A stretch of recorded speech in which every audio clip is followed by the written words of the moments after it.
Here is the rewritten Tamil text with changed character names, an added dramatic hook, emotional and inspiring tone, modified plot elements, and smooth paragraph flow, totaling approximately 7,000 characters.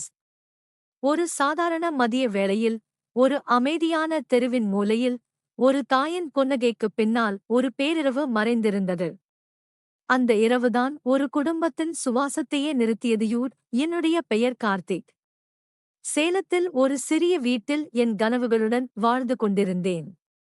பங்குச் சந்தையில் சின்னதாக முதலீடு செய்து, கிடைக்கும் வருமானத்தில் என் வாழ்க்கையை இலகுவாக நினைத்தேன். சுற்றுலா செல்வதும், புதிய இடங்களைக் கண்டுகொள்வதுமாக இருந்தேன். ஆனால் விதி வேறு மாதிரி நினைத்திருந்தது.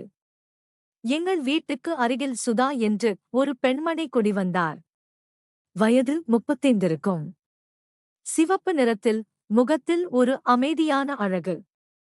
அவர் யாருடனும் அதிகம் பேச மாட்டார்.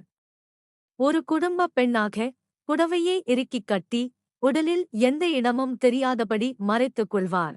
முதலில் நான் அவரை ஒரு குத்துவிளக்கு போலத்தான் நினைத்தேன். மனதுக்குள் ஒரு மரியாதை இருந்தது. ஆனால் வாழ்க்கை எப்போதும் நாம் நினைப்பது போல் இருப்பதில்லை. சுதாவுக்கு 2 குழந்தைகள். கணவர் சத்தியம், லாரி டிரைவர். 15 நாட்களுக்கு ஒருமுறைதான் வீட்டுக்கு வருவார். அதனால் சுதா பெரும்பாலும் தனிமையில்தான் இருந்தார். ஒரு நாள் மதியம் 2 மணிக்கு, எங்கள் பக்கத்து தெரு மளிகைக் கடையில் வேலை செய்யும் 16 வயது சிறுவன் கௌதம் அவரை தன் பைக்கில் ஏற்றிக்கொண்டு சென்றான். எனக்கு ஏதோ சந்தேகமாக இருந்தது. நானும் அவர்களைத் தொடர்ந்து சென்றேன். ஊரின் ஒதுக்குப்புறமான ஒரு பழைய கட்டிடத்தின் அருகே கௌதம் பைக்கை நிறுத்தினான். இருவரும் உள்ளே சென்றனர். நான் மெதுவாக பின்தொடர்ந்து பார்த்தபோது, அவர்கள் தழுவிக்கொண்டு, மறைத்து வைத்திருந்த உறவின் வேறொரு பரிமாணத்தில் ஈடுபட்டிருந்தனர். அந்தக் காட்சி என் கண்களைச் சுட்டது.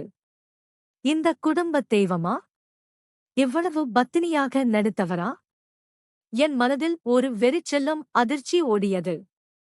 ஆனால் அதே நேரத்தில் என் மனதில் இருள் ஒட்டுக்கொள்ள ஆரம்பித்தது. ஒருவேளை இவர் பணத்திற்காக இதைச் செய்கிறாரோ என்று நினைத்தேன். இல்லை, அது கூட இல்லை.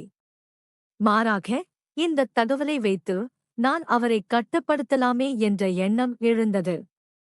சில நாட்களுக்குப் பிறகு, ஒரு மாலை வேளையில் சுதாவைத் தனியாகச் சந்தித்தேன். சுதா, நீங்களும் கௌதமும் என்ன செய்தீர்கள் என்பதை என் கண்களால் பார்த்துவிட்டேன்.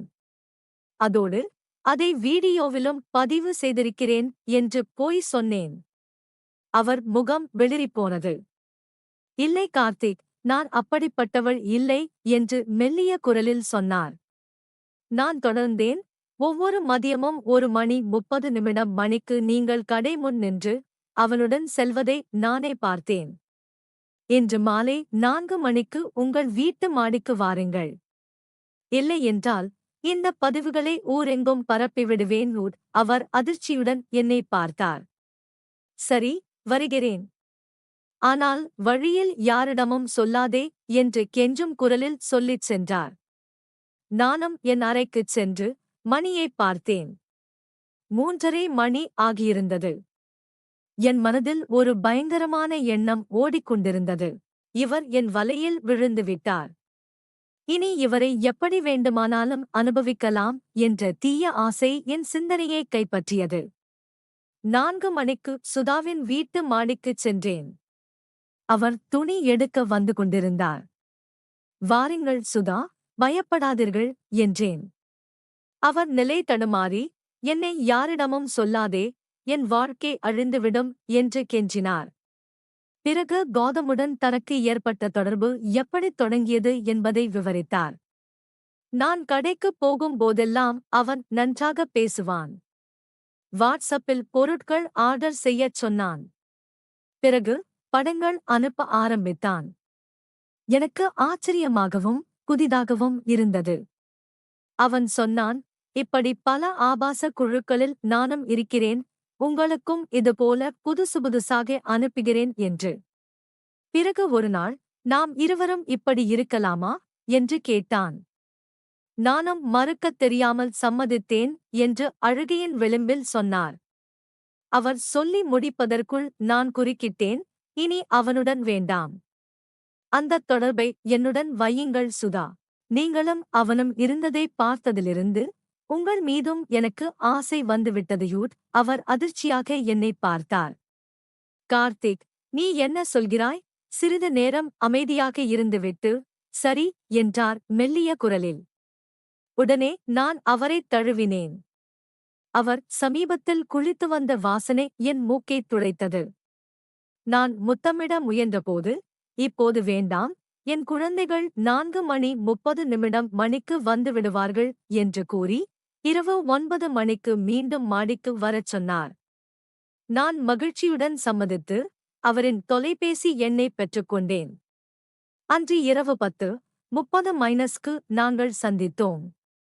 எங்களுக்கிடையே தடுக்கப்பட்ட உறவு தொடங்கியது.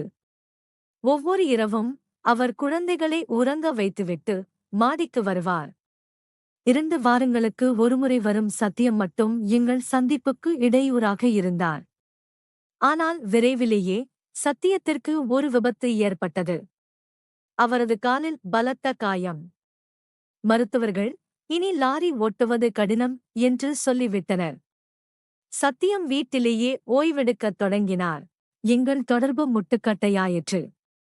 அப்போதுதான் சுதா என்னிடம் சொன்னார், என் கணவன் இங்கேயே ஏதாவது வேலை தேடப் போகிறார். பகல் வேலை என்றால் இரவு வீட்டில் இருப்பார். நீங்கள் இரவுதான் வர முடியும். ஆகையால் அவருக்கு இரவு வேலை வாங்கிக் கொடுங்கள் ஷூட். நானும் என் தந்திரத்தை விளையாடத் தொடங்கினேன். எனக்கு தெரிந்த ஒரு இடத்தில் இரவு காவலாளி வேலை வாங்கிக் கொடுத்தேன். சத்தியம் மகிழ்ச்சியுடன் அந்த வேலையை ஏற்றுக்கொண்டார். அன்றிலிருந்து இரவுகள் மீண்டும் எங்களுக்கு சொந்தமாயின. ஆனால் ஒரு நாள் விதி எங்களைச் சிரிப்பூட்டத் திட்டமிட்டிருந்தது. சத்தியத்திற்கு வேலையில் திடீரென கால் வலி ஏற்பட்டது. எஜமானிடம் லீவு வாங்கிக் கொண்டு அதிகாலையில் வீட்டுக்குத் திரும்பினார். அந்த நேரத்தில் நானும் சுதாவும் அவரது வீட்டின் உள்ளறையில் இருந்தோம். வெளியில் மழை தூறியதால் கதவைச் சரியாக பூட்டாமல் விட்டிருந்தோம். சத்தியம் கதவைத் திறந்து கொண்டு உள்ளே வந்தபோது சுதாவின் குரல் கேட்டது. அவர் உள்ளறைக்குள் எட்டிப் பார்த்தபோது நான் அரைகுறை ஆடையுடன் நின்று கொண்டிருந்தேன். அவர் கண்களில் ரத்தம் குதித்தது. உங்கள் இருவரின் சந்திப்புக்காகவா எனக்கு இரவு வேலை வாங்கிக் கொடுத்தாய் என்று கத்திக்கொண்டே என்னைக் குத்த முயன்றார். அந்த நொடியில் எங்களுக்குள் ஒரு பயங்கரமான முடிவு பிறந்தது. இவர் நமக்கு நிரந்தர இடையூறு என்று சுதாவிடம் கிசுகிசுத்தேன். நாங்கள் இருவரும் சேர்ந்து சத்தியத்தை மிருகத்தனமாக தாக்க ஆரம்பித்தோம். சுதா அவரது கைகளை பிடித்துக் கொள்ள நான் புடவையை எடுத்து அவரது கழுத்தை நெரித்தேன். அவர் துடித்து சிறிது நேரத்தில் அசையாமல் போனார். அமைதி. பின்னர் பிடத்தை மறைக்கும் எண்ணம் வந்தது. காதத்தை மிரட்டிச் சேர்த்துக் கொள்வோம் என்று முடிவெடுத்தோம். நான் சத்தியத்தின் தொலைபேசியிலிருந்து கோதத்திற்கு வாய்ஸ் அனுப்பினேன், உடனே வீட்டுக்கு வா, இல்லை என்றால் போலீசில் புகார் ஷூட். பயந்து போன கௌதம் வந்தான். அவனிடம் சொன்னேன், நீ டெலிவரிக்கு போவது போல் இந்த மூட்டையை ஊருக்கு வெளியே கொண்டு போய் போட்டுவிட்டு வா. இல்லை என்றால் நீயும் சுதாவுடன் உறவு வைத்திருந்ததை போலீசில் சொல்லிவிடுவேன் ஹூட். அவன் வேறு வழியின்றி ஒப்புக்கொண்டான். விடிந்ததும் அவன் மூட்டையைத் தூக்கிச் சென்றான். மறுநாள் ஒரு வயல்வெளியில் அந்த மூட்டை இரத்தக்கரையுடன் கிடந்ததைக் கண்டவர்கள் போலீசில் புகார் செய்தனர். உடனே சுதா, என் கணவர் வரவில்லை என்று நாடகம் ஆடினார். ஆனால் போலீசார் விசாரணையில் கௌதம் பயந்து போய், அண்ணன் கார்த்திக்கும் சுதாவும் சேர்ந்துதான் கொலை செய்தார்கள், நான் மூட்டையை மட்டுமே ஒதுக்கிப் போட்டேன் என்று ஒப்புக்கொண்டான். சிசிடிவி காட்சிகள், வீட்டில் கிடைத்த கயிறுகள் அனைத்தும் எங்களுக்கு எதிராகத் திரும்பின.